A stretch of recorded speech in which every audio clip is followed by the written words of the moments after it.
I forgot how to do this. How do you do it?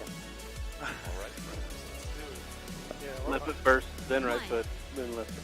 Oh, okay. Yeah, I got it. Thank you, thank you. All right, Andrew, stand by on cam 2. We'll be going after you. Ash, it's already, you're on cam 1, aren't you? Or are you? I'm hanging out on 2 and just to make sure focus looks good, Okay. and then I'll switch. Cool.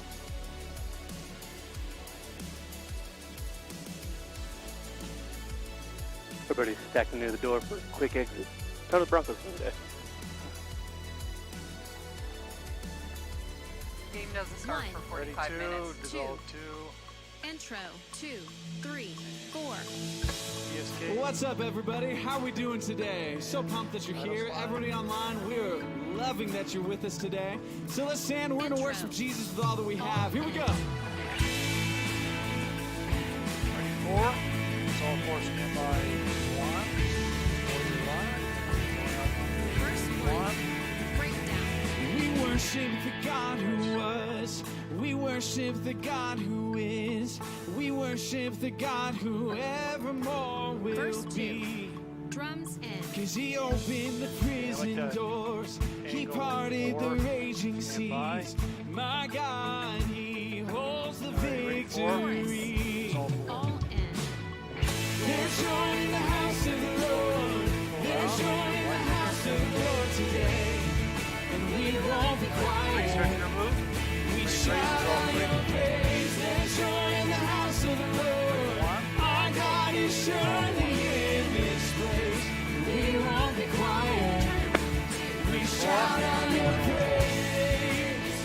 Oh, oh, oh. We shout out your praise.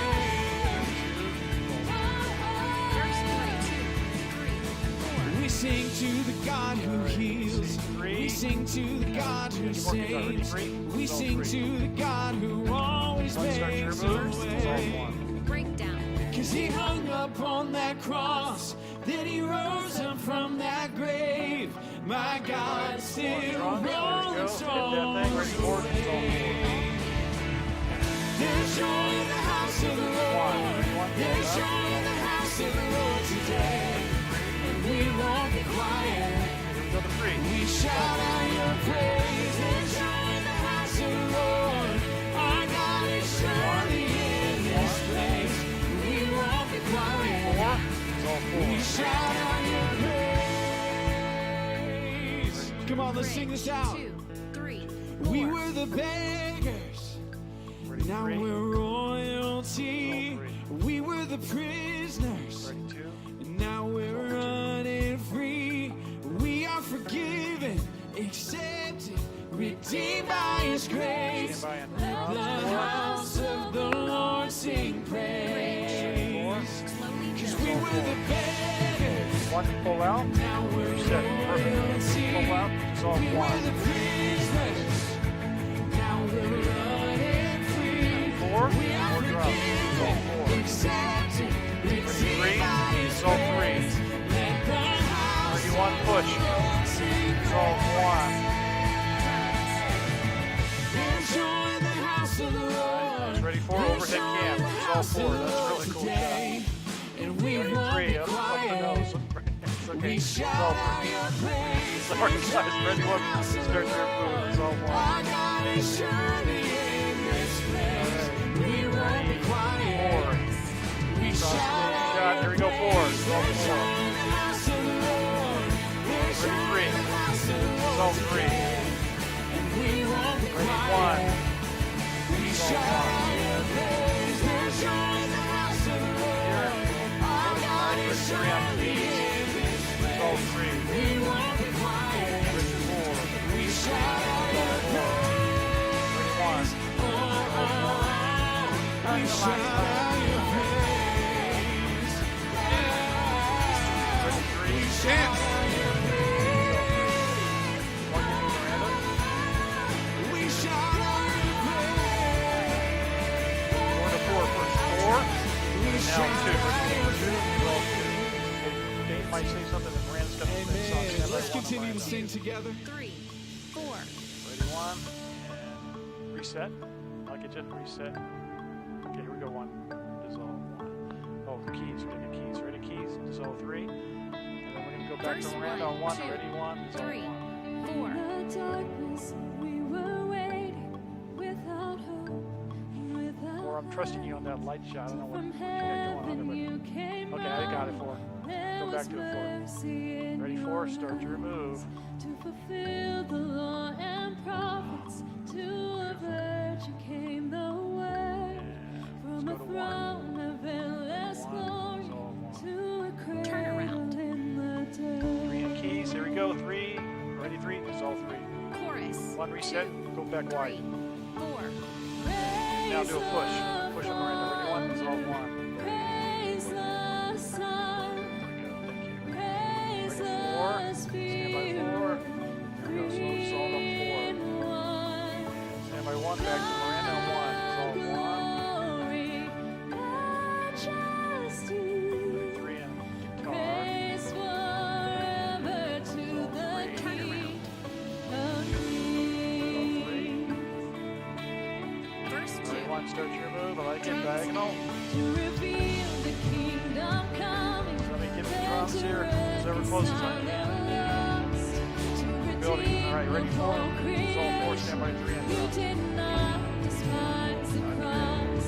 For Ready, 3. even in your suffering, you saw to the other side. Knowing this was our salvation, Jesus forsake you. Ready, 3. It's all 3. Stand by 1. And back to 1. It's all 1. Praise the Father, praise the 4. Son, It's all 4. praise the Spirit. Ready, 2. It's all 2. Stand by 1. 1 start your move. It's all 1. Glory, majesty, praise 4 on drums. forever to the King. It's all 4. Verse It's all 2. breakdown. Ready, 1. It's all 1. Okay, reset.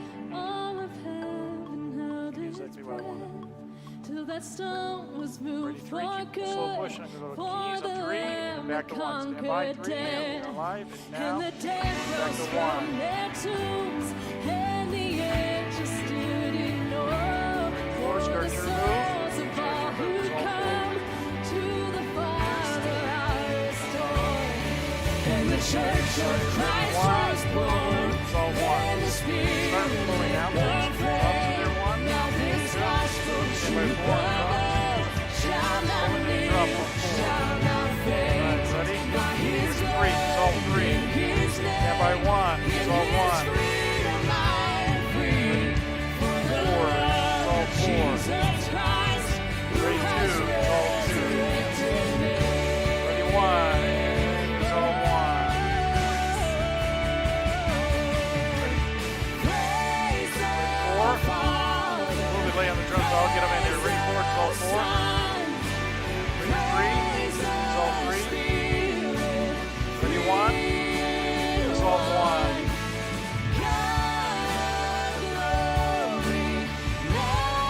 Ready, 4. It's all 4. Double chorus. Ready, 3. It's all 3. Ready, 1. It's all 1. Ready, 4. It's all 4. Ready, 3. It's all 3. Ready, 2. It's all 2. Ready, 3. Back to 3. Now I'm going to go to 1. Ready, 3. It's all 3. And now ready, 1. It's all 1. Ending.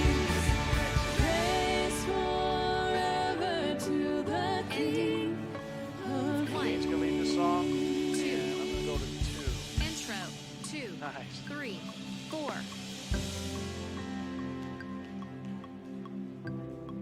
In this next song, we have a couple of baptisms that happened this past service, both here and at Niwot. So Verse when we 1, see those, 2, let's lose our minds 3, together. 4. Did you say Iowa? We've seen what you He can did. do, Was here. oh God of wonders. Sure was. Your I'll power fit on has ready no here. But it makes end. sense. All right, ready? Ready, 3. Dissolve the 3. things you've done before in greater measure. All right, you ready? 4. Pre-chorus. 2, 3, 4. There's no prison wall you can't break through, no mountain you can't move. All things are possible. Okay, I got 4 shots of There's pain. no broken body you can't raise, no soul that you can't save. All things are possible. Watch it. 3. The All right, dark 3. is We're not going to do short 3. Ready? 3. Stay there. 3. you can light it up. Now we're going to go to 4. You can light Now we're going to go to 1. You're the God And I'm of going to push play. revival. Baptism. That hope Going arise. to the baptism. Death is overcome. All right, that's working. You've already Guys, the won. baptism. You're the God of revival. Probably go out. 1, give me a wide shot. 4. You rose in victory. Stay by 1. I'll go to you. And now you're seated forever on your throne. So why should my heart fear what you defeated? I will trust in you alone. 3, 4. There's no prison wall you can't break through, no mountain you can't move. All things are possible. There's no broken body you can't raise, no soul that you can't save. All things are possible. The darkest night, you can light it up. Oh, you can light it up. You're the God of revival. 4. Dissolve 4. Oh, death is 3. overcome. Dissolve 3. You've already won. 1 start to You're remove. the God of Dissolve 1. revival.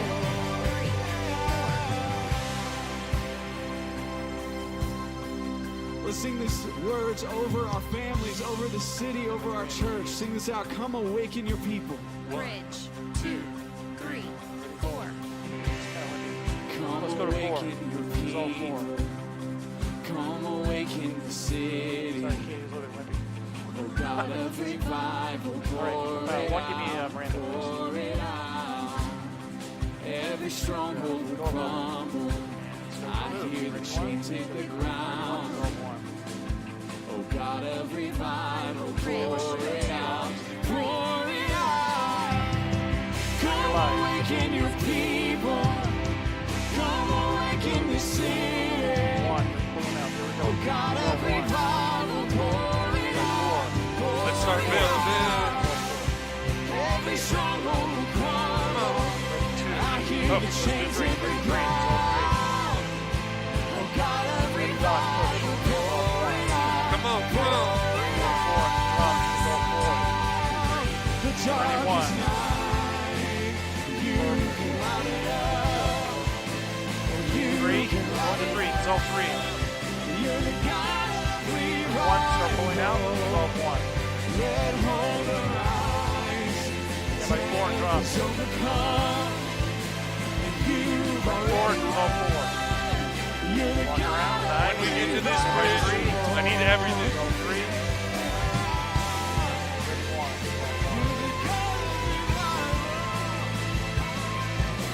Ready? 4. Nope. Sing this out. I'll wait Come for you, awaken Lord. your people. Okay, ready? 4. Dissolve 4. Come awaken Ready? your 1. people. No, I'm going to 2. 1 get Miranda. Come 2 awaken get the live. city. Okay, ready? 1.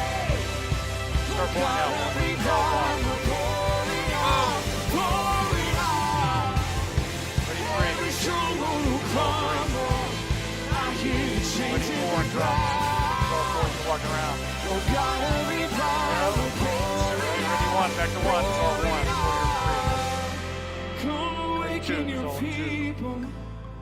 Come awaken the city. 3 slides left. Thank you. Oh God of revival, pour it Ready? out. Pour Dissolve it 3. 3. out. Stay steady. Every stronghold Ready? will 1. crumble. I hear We're the keeping chains 3-1. hit the We're going ground. to 2. Resolve 2. Oh 'cause he's God gonna do of communion. revival, Instrumental. pour it out, pour it out. There's a danger if we do communion here. Amen. This past week, I was All right, so let's reading take out in the the Gospel SK of and the Luke bottom. in chapter 5, and there's a story Right? that really stood Stop out with to the me. titles. It's the story of this man who had leprosy, and he comes up to starts this timer. Jesus. Okay.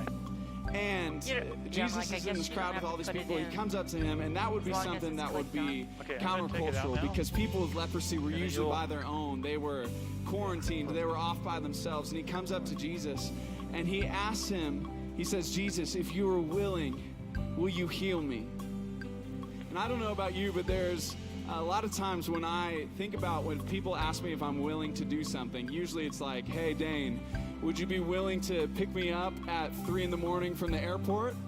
Or would you be willing to watch my dog for the next 6 months? You know, like something like that. It's usually something that's like you're not necessarily wanting to do. And this man comes up to Jesus, a leper, and he says, Jesus, are you willing to heal me? And Jesus looks at the man and he says, I am willing. And he touches him and he heals him. Which, if you think about it again, this man has leprosy, which is a super contagious skin disease. Jesus touches him. He reaches out into that mess and he heals him. It got me thinking about how incredible it is that Jesus came down to this earth, came into our mess, and died for us in our place. And I wonder if today, if there's something going on in you, if there's something where you're like, you want to ask if he's willing to do something. You want to ask if he's willing to enter your mess, but you're afraid of the answer. Katie, are you on 2? I want you to know today the answer is he Yeah. is willing. He is willing to enter that mess, and he already did. So today we celebrate communion. We take the bread and juice to remember that truth, to remember the truth that he entered our mess and he died for us in our place so that we can have life and freedom. So as one church, let's take communion. Let's be reminded of that truth today. You guys can go ahead and have a seat. Take the bread and the juice when you're ready. This is pretty celebratory, so we'll keep it up like this. We'll go back to you. We'll go back to Cam too. Just a prayer.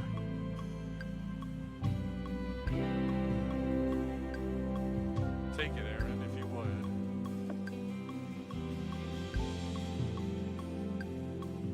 So you'll do the prayer, and then one you'll give Matt. Looks like you're queued up for that.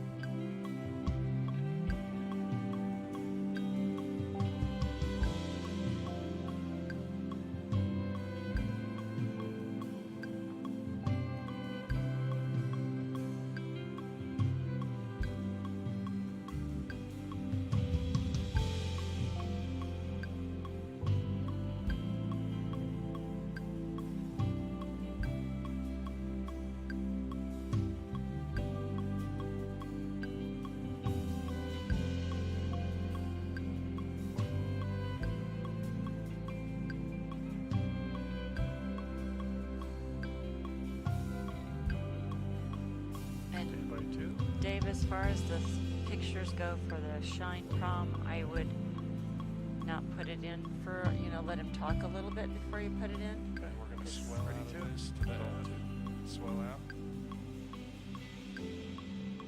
Lord Jesus, we're so thankful for you. God, we're thankful that you came down to this earth One on Matt. to restore your creation, to give us new life and hope in you. God, I pray that today you'll open up our hearts and ears to hear what you have to say to us. God, so we can go out and love people the way that you have loved us. God, I thank you for this church.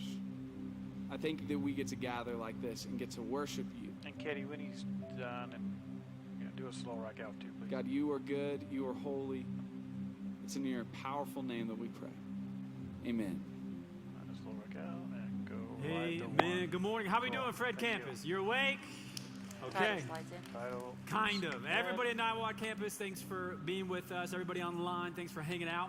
If If you don't know me, my name is Matt, and one of the pastors here. Before we get into the message today, I want to just take a couple of minutes to celebrate what happened at both of our campuses on Friday night. We hosted our Shine Prom, and if you were there, just make some noise right now. If you were there on Friday night, it was so good. This year we kind of went bigger, and actually this is the first year we've hosted at both of our campuses, and they're going to show you some pictures. I'm going to give you some of the numbers just real quick. And so between both of our campuses, we had over 200 guests this year. I want you to clap for that. Over 200 guests that we were able to serve. And you guys know this, but because we're going to campuses and trying to go bigger, we needed some more help. We needed more help than ever before. And so just total people, I mean, between all of our guests, volunteers, and then a lot of our guests brought their parents and caregivers, and we served them a meal and just loved on them for 2.5 hours as well. We had over 900 people who were part of this event, which I think is an awesome win. And so I just want to say, if you were involved, thanks. Thanks so much for jumping in, giving your time, energy, your sweats. For some of you, your tears. I saw many of you here at the campus crying like me and just being out there at that red carpet. And I just loved seeing our church jump in. And for many of you that came to serve in a certain area and ended up being a buddy that night, you just jumped in so willingly. And so I just wanted you to hear from me. Thank you so much. And just so many cool stories. I just got to stand outside at the end of the night, and just all of our guests and caregivers coming out and just hearing them profusely saying, man, this is awesome. Thank you so much. You have no idea. You have no idea. And for me as a pastor here, just to be able to say, hey, we're just excited that you would accept our invitation to show up. And there is something special when people rally together to serve and to love people well. And this event is all about bringing a group of people in our community who oftentimes are overlooked and pushed to the side. And on this night, we say, no, come on, you come right to the front and center. And one of the cool things is we do a crowning for the kings and queens of the prom, and to be able to say to all of our guests, hey, you are a joy. You're a joy. You bring joy to our world. You bring joy to everybody who's here tonight. And I want you to know that we love you, but more importantly, God loves you. I'm telling you, there's not much better than that. So thank you, all of our church, for jumping in and being a part of it. And if you weren't able to jump in this year, I want to encourage you next year, be one of the first in line. You're going to want to be there. And I could tell who was there because everybody this morning, everyone's dragging who was there on Friday night. You know what I'm saying? You went hard in the paint, and I appreciate it.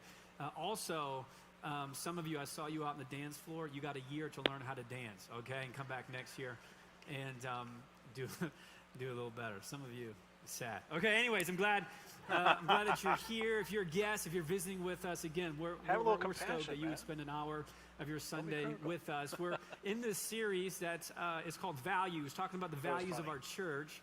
And the reason why we think this is a big discussion for us is we really do believe that values drive our behavior. If you ever wondered why you behave the way you do, that's going to stem out of value that you hold to be true, whether you realize it or not. And so as a church, we think it's really important once a year to go through our values and say, hey, we want to behave in a certain way, and the values help us get there. Values are like the guardrails if we were driving down the road. And when you get a little bit too close to the edge, the guardrail reminds you you're not supposed to go this way, or you shouldn't be going that fast. This is the direction you need to go. This is the pace at which you need to go. And the beauty of our values here at Rocky is we look at the story of the early church in the book of Acts. We look at the story of Jesus, of how he lived and what he said. And this is where we start pulling our values from. So people have asked us the last couple of weeks, where do you get these values? And we simply get them from what we see in the New Testament. And here's why that's a big deal. Because I think maybe the most passionate, most driven form of Christianity that we've ever seen on this planet happened 2,000 years ago in the book of Acts. I mean, think about this. They really didn't have a ton of resources to go on. No technology, no buildings. They really had two things. One, they had an incredible story about a guy they knew who claimed to be the Son of God, who did all these miracles and lived an incredible life, who died. And then 3 days later came back from the dead. So they had a story, and then they also had the power of God. They had the Holy Spirit living inside of them. And with those two things, they began a movement that is still moving today. It started in Jerusalem, and here we are 2,000 years later. In fact, I think the greatest argument of why you're here today, whether you're a follower of Jesus or not, or the why you're watching today, has everything to do with that beginning movement. It was so powerful. I mean, the world could not stop it. In fact, they lived in such a way the world wanted to know more about it. And so we go back and we go, man, what did they believe? What did they value so much that allowed them to find the success and the mission that God had called them to, which was to take this story and literally tell the whole world about Jesus? And so last week we talked about this idea of humility, the call to serve one another. And we were so excited to see the response from our church. So many people that are jumping in and engaging and serving. I want to say thanks. And today we're going to talk about this idea of compassion. We call it irresistible compassion. And this is how we define the value here at Rocky. This is what we mean when we say compassion. We say it like this. We leverage our influence and resources to bring hope. And hope is the key word. We leverage what we have. All of our resources, all of our influence to bring hope to those who are spiritually, physically, and emotionally poor. And compassion it's this idea. It literally means to suffer with. It's the moment you see something or you experience something. Next slide's in. And there's something inside of you that goes, that's not right. That's not how that should be. That person shouldn't be treated like that. I don't like what's happening here. You almost get this sickness in the pit of your stomach. It literally means it begins to affect your body. And so you just don't see somebody suffering. Compassion means you almost begin suffering as they are suffering. You take on their suffering. You begin to feel what they are feeling, and then compassion, it moves you to action.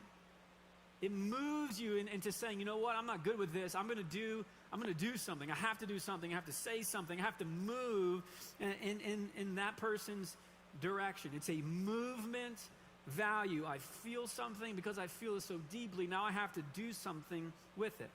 And it's interesting that there's over 560 verses from Genesis to Revelation that deal with the responsibility of God's people, specifically the church, to help out people who are poor or oppressed or who have less than us. And if you read through the book of Proverbs, I mean, Proverbs is filled with this idea. Proverbs 14:31 says this: those who oppress the poor insult their maker, but helping the poor honors him. Chapter 21, those who shut their ears to the cries of the poor will be ignored in their own time of need. Chapter 31, speak up. Speak up for those who cannot speak for themselves. Ensure justice for those being crushed. Yes, speak up for the poor and helpless. And see that they get justice. See that something changes. I mean, Jesus is very serious about this idea at the very beginning of his ministry. It's about to launch. He's in his hometown of Nazareth. He's in the synagogue, and they ask him to preach, and they hand him the scroll so he could do a reading from the book of Isaiah. And this is what he reads in Isaiah, and Luke records it for us in Luke chapter 4, starting in verse 18. This is a pivotal moment. This is like his opening statement. His ministry is about to launch, and he's really proclaiming to the world, this is what I'm going to be about these next 3 years. Look what he says. The Spirit of the Lord is upon me, for he has anointed me to bring good news to the poor. He has sent me to proclaim the captives will be released, that the blind will see, that the oppressed will be set free, and that the time of the Lord's favor has come. And he rolled up the scroll, he handed it back to the attendant, and sat down, and all the eyes in the synagogue looked at him intently. It's as if he dropped the mic or dropped the scroll. And people are looking at him going, is he talking about himself? And Jesus says, yes, I am talking about myself. This is what I am going to be about. And Jesus just didn't talk about it. He was so passionate about it, it moved him into action. Didn't take long. Matthew chapter 9, verse 35, and look at what Jesus did. He went through all the towns and villages, teaching in their synagogues, proclaiming the good news of the kingdom, and healing disease and sickness, the very thing that he said he would do. In verse 36, and when he saw the crowds, he was with the people. He had compassion on them. He didn't criticize them. He had compassion on them. Because here's what he realized. They were harassed and helpless like sheep without a shepherd. He saw people, and especially people who were lost, who were looking for something. Verse 37, then he said to his disciples, the harvest is plentiful, but the workers are few. So ask the Lord of the harvest, therefore, to send out workers into the harvest field. It's a call to action. Movement. Compassion is this fuel that gets you moving forward. And here's what you see if you do a word study through the New Testament, that when Jesus has compassion for somebody, he does something every single time. When he has compassion, he moves in that person's direction. And here's what I realize about me, and maybe this is true about you, that I'm very good at making excuses of why I don't have to do something, or why I shouldn't do something, or how that isn't my problem. And yet Jesus, through compassion, is always moving towards people. In Mark chapter 6, after a very busy and stressful season of ministry, Jesus and his disciples, his inner crew, they decided to get out of town and take a break. And Mark, he records this for us through Peter, who told him the story. So this is what it says, Mark chapter 6, starting in verse 30. And if you grew up in the church, you've heard this story before, but just humor me a little bit. I think it proves the point I want to make this morning. So Mark 6, starting in verse 30, says, the apostles gathered around Jesus and reported to him all they had done and taught. Been a very busy season. Then, because so many people were coming and going that they did not even have a chance to eat, the disciples are always concerned about food. And he said to them, come with me by yourselves to a quiet place and get some rest. So they've been so busy, they worked through their lunch break. But Jesus looks at them and goes, hey, you guys tired? They go, listen, we're so tired. He goes, all right, come on, we need to take a break. Verse 32. So they went away by themselves in a boat to a solitary place. Verse 33, but many who saw them leaving recognized them. So they're getting on this boat, going out into the lake, trying to get away from people, but people realize who these guys are. And they ran on foot from all the towns and got there ahead of them. So I want you to imagine just for a second, you pulled an all-day shift, you're tired, you've been around people, you want to break. Your leader goes, hey, let's get out of here. We're going to go find a quiet place. You get on the boat. The goal is to get away from people, but as you're going across the lake, you can see thousands of people on the shore that are running around the lake to beat you to where you're going. How excited would you be? I would not be excited. The goal of the boat ride is to get away from people, and thousands of people are running towards where you're going to land your boat. Verse 34. Katie, and when Jesus landed and saw a large crowd, he yelled at them and got back in a boat and found a different place to go where nobody would ever find him. It's not what it says. I think that's what I would have did. I think that's what the disciples wished Jesus would have did. But that's not what he did. When Jesus landed and saw a large crowd, what did he do? He had compassion on them. And here's why. Same language, because they were like sheep without a shepherd. So he began teaching them many things. So Jesus is tired. He's worn out. He's actually just got some really bad news about some of his friends. He's going to find a quiet place, gets on a boat, gets to the other side of the lake. There are thousands of people there. And what does he do? He leans in. He slows down.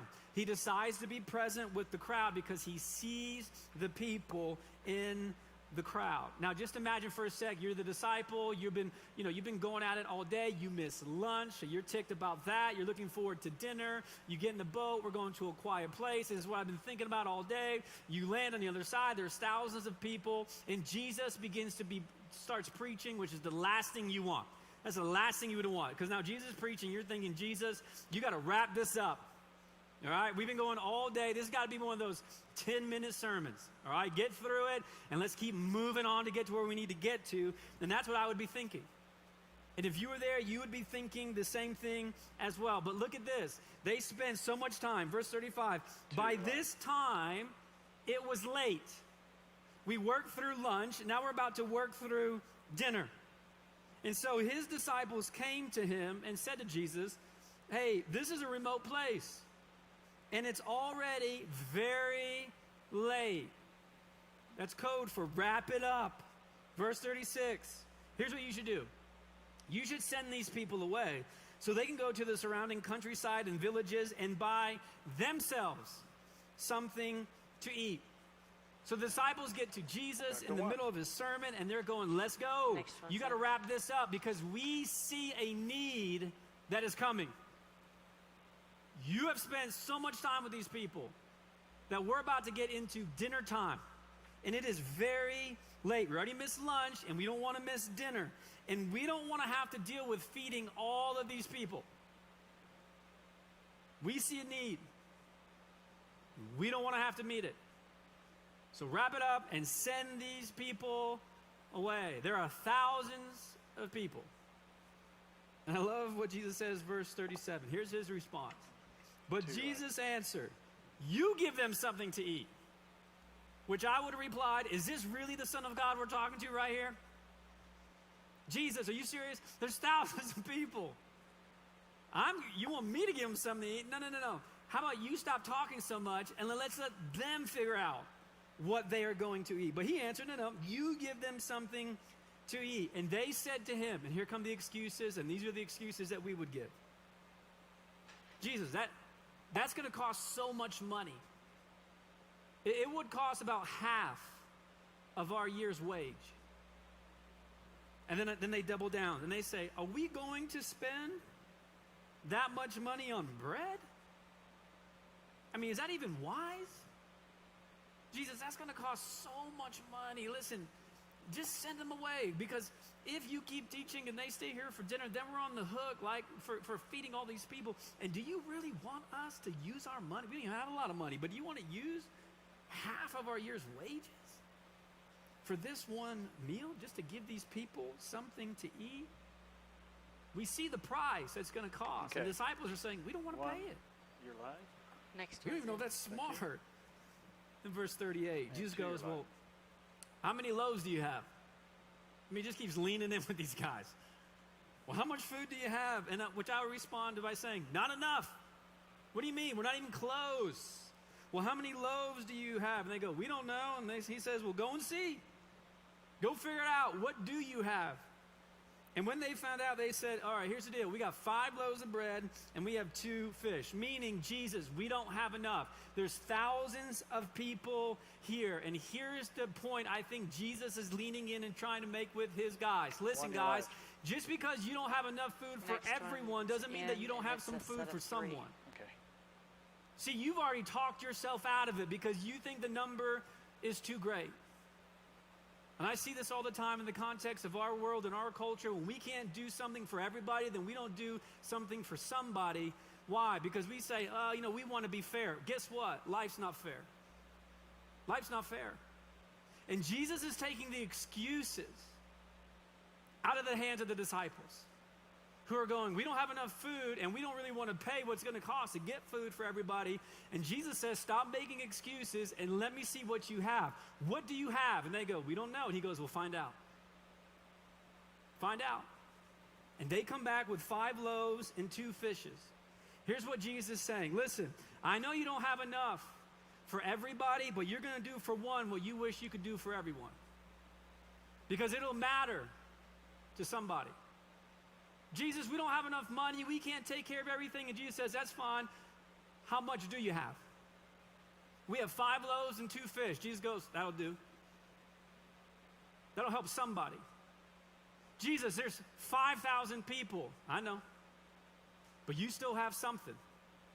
You tried to get out of the conversation because you didn't have enough for 5,000. That's not what I asked. How much do you have? I've been watching the show, The Chosen, with my family the last couple of weeks. And it's a whole show about Jesus and his ministry. And there's an episode about when Jesus calls the fishermen to follow him. And there's an extra thing that you can watch with the director who's kind of telling the story. They were having so much trouble trying to film this scene, and so many things were going wrong. And eventually he said this quote that had to do with this story. And for me, it just kind of stuck out. I knew this week was coming up. And here's what he said when they were experiencing all these difficulties and trying to figure out how to capture this moment for this show. And he eventually said this. He said, it's not my job to feed the 5,000. It's my job to bring the loaves and the fish. I love that. See, I can't walk away. But when I walk into it, even if I don't have the means or the resources to feed everybody, I'm going to bring what I got. And I'm going to let Jesus do what Jesus does. Even if I can only do for one what I wish I could do for all, it'll matter for the one. So I won't walk away. And Jesus does what only Jesus can do. Verse 39, then Jesus directed them to have all the people sit down in groups on the green grass. So they sat down in groups of hundreds and 50s. And taking the 5 loaves and the 2 fish and looking up to heaven, he gave thanks and he broke the loaves. And then he gave them to his disciples to distribute to the people. And he also divided 2 fish among them all. And they all ate, every single one of them, and were satisfied. And the disciples picked up 12 baskets full of broken pieces of bread and fish. And the number of men who had eaten was 5,000.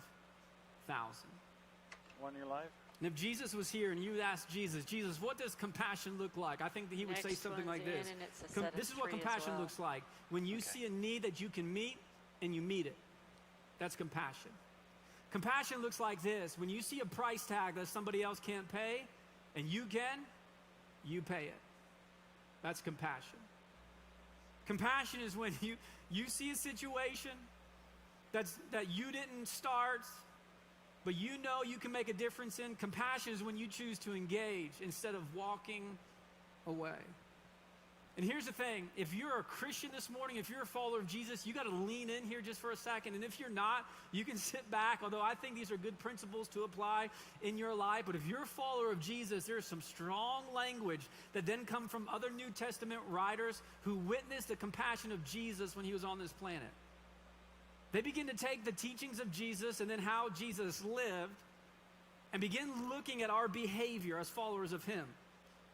This is James chapter 2, verse 14. This is the brother of Jesus. I mean, James, and he didn't even come to the faith till after the resurrection of his brother who claimed to be the Son of God. I get it. And this is what James says. Leans in. He goes, what good is it, dear brothers and sisters, if you say you have faith, but don't show it by your actions? Can that kind of faith save anyone? Example. Suppose you see a brother or sister who has no food or clothing, and you say, goodbye and have a good day, stay warm and eat well, but then you don't give that person any food or clothing. What good does that do?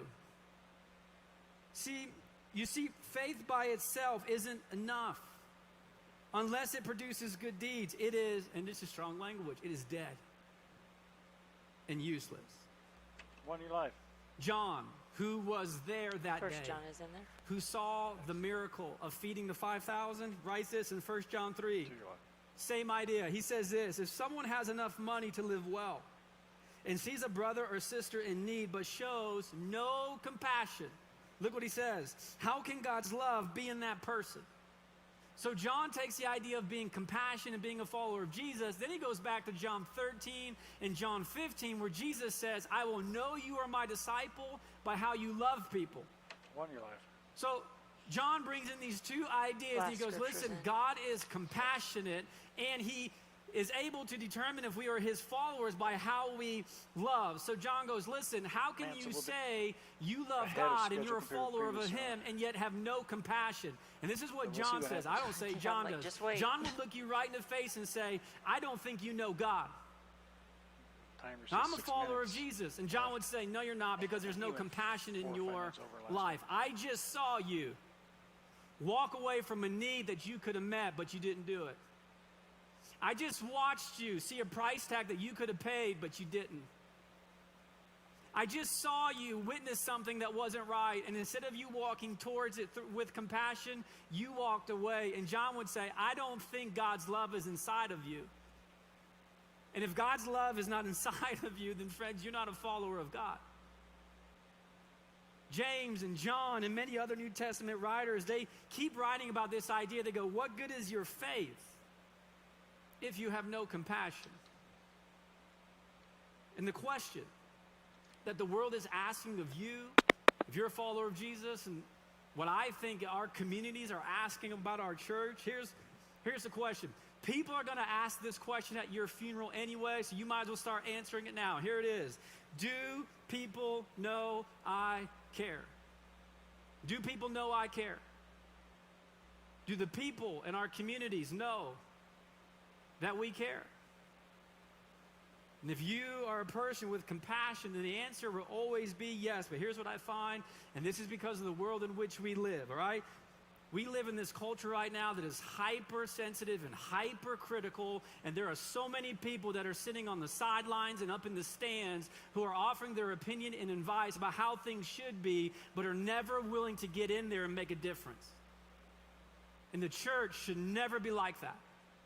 We should never be like that. And here's what I think. You get a choice to make. You can be critical or you can be compassionate, but I've yet to find someone who can do both at the same time and do it well. You can be critical or you can be compassionate, but only one way will change the world. Only one way will change the world. And we are far too critical. Far too critical.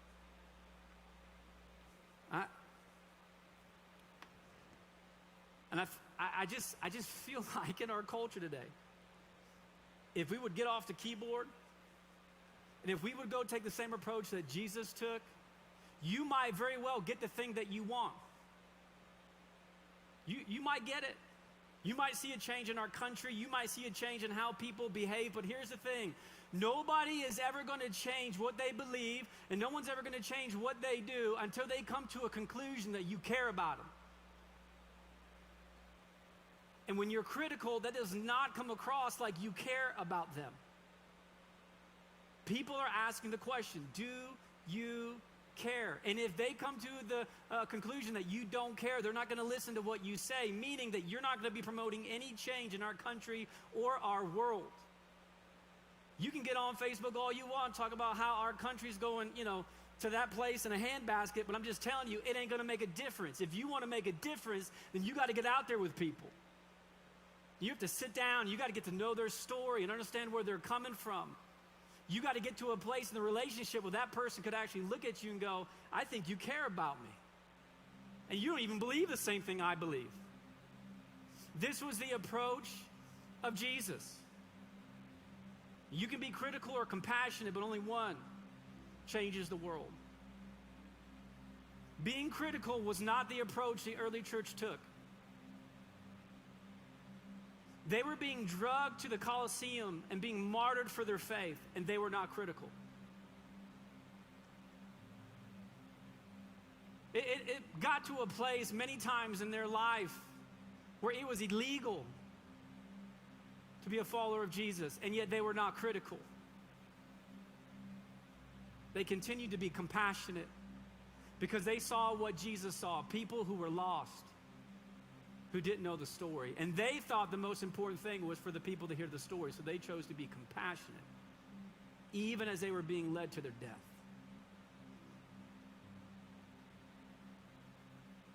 We're surrounded by neighbors and coworkers and business leaders and politicians, political leaders, and school teachers, and principals. And they're asking the question, whether you know it or not, do you care about them? Do you care? And if you never show up, then the answer is no. This is what compassion looks like. Instead of criticizing a school because the grades and the test scores are too low, and you've got a bunch of ideas about how they could do something better, compassion looks like actually showing up and walking into the school and sitting down with the principal and saying, hey, what can I do to help? And when you show up, you begin to see things. Because you would walk into the lobby and then you go into the office and you would see a box of granola bars. You wouldn't see it unless you show up. And you sit down with the principal, you go, hey, can I ask you a question? Why do you have a box of granola bars in the lobby of your school office? And the principal would say, well, here's the thing, we have kids in our school who can't afford to buy lunch. They come from some of the lowest income families in our community. And unfortunately, their parents haven't filled out the paperwork so they could get free and reduced lunch. So they come in asking if we have any food. So our teachers rallied and bought granola bars, and they can come in and take one. Compassion is when you see that in that moment and you start going, I'm not okay with that. And the church goes, what can we do? And we go, you know what? We're going to make sure every kid in the Tri-Town and our school district has something to eat. So we're going to open up a lunch account. And we're going to fund it. And hey, principal, when you see somebody in your school who doesn't have somebody to eat, it's on us. It's on us. Because we got more than what we need and we can afford to pay that kid's $2 lunch. We're not okay with that. That's compassion. Compassion is when you get on an airplane and you travel halfway around the world and you start seeing and being with people who live on less than $2 a day. You start walking through some of the awful slums that are in our world. And instead of criticizing different cultures about what they should do, and if they would just do this differently, then they wouldn't be in the position they're in. But instead of doing that, instead of being critical, you go and you walk with them. And being overwhelmed with the millions of people that are in the slums, you begin thinking to yourself, what can I do? And you quickly come to the conclusion, well, I can sponsor that kid. I don't have enough money to sponsor all the kids in this slum, but I can sponsor that kid. I'm going to make sure that kid has food to eat, he has a school to go to, and has an opportunity to get outside of these slums after he graduates high school. I'm going to do something for that kid. Compassion moves the church, and it should move you to get into the mess and to feel the tension of, I can't do what I want to do for everybody, but I can do it for this person. I can do it for this school. I can do it for this business leader. I can do it for my neighbor. I can do it for my coworker. I can do something. And I'm going to start here. You can be compassionate or you can be critical. I just don't think you can do both. Only one way communicates to this world that you care. And you can come up with 100 excuses of why it's not your problem. It's not your kid. You're not leading that place. It's not your responsibility. You didn't cause that drama. You didn't make that mess. You didn't make that mistake. Or you can play it differently. You could do what God did. I mean, think about this. God really took all the excuses out of your hand and mind about why we can't or why we shouldn't. Because while God was in heaven, which so I hear much for ahead of schedule. Yeah. He called his only son to be compassionate. Not from afar, but to go into the mess. He walks with us. And he lives like us. And he hurts like us. And he cries like us. And he feels what we feel. And it's compassion that moves him to the cross. Because I think he was thinking about you and me the whole time. Moved with compassion. Jesus had to do something. He didn't sit up in heaven and chose to be critical. He chose to be compassionate, to come and see.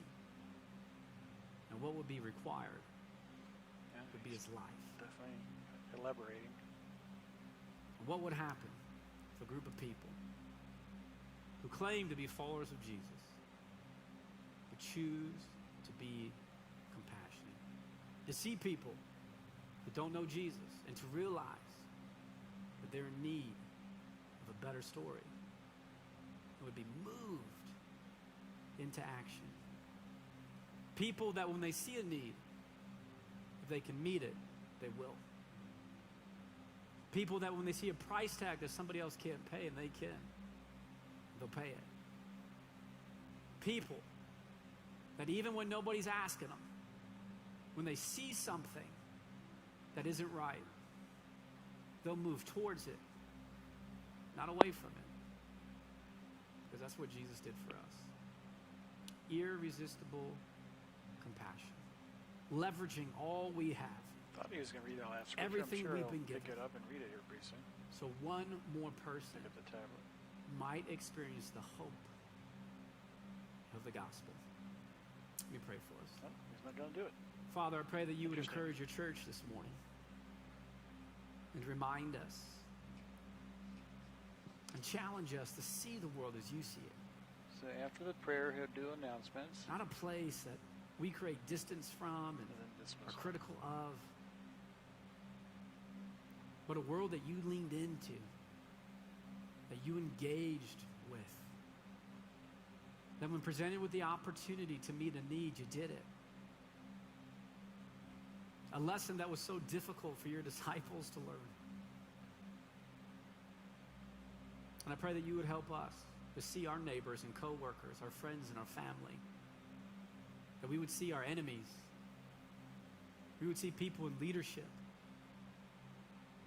as you see people. That we would lean in through compassion to communicate to a world we care, so we show up. And with eyes open wide, we see the needs that we're able to meet. Offer hope to people who are lost. I thank you that 2,000 years ago, through compassion, you moved and came into our mess. When you could have avoided it, you could have been silent, you could have been still. And yet you did it different. And I pray that we might just see it a little bit more different this week and the next one after that. What good is it to have faith if we lack compassion? That we would communicate to a world we care.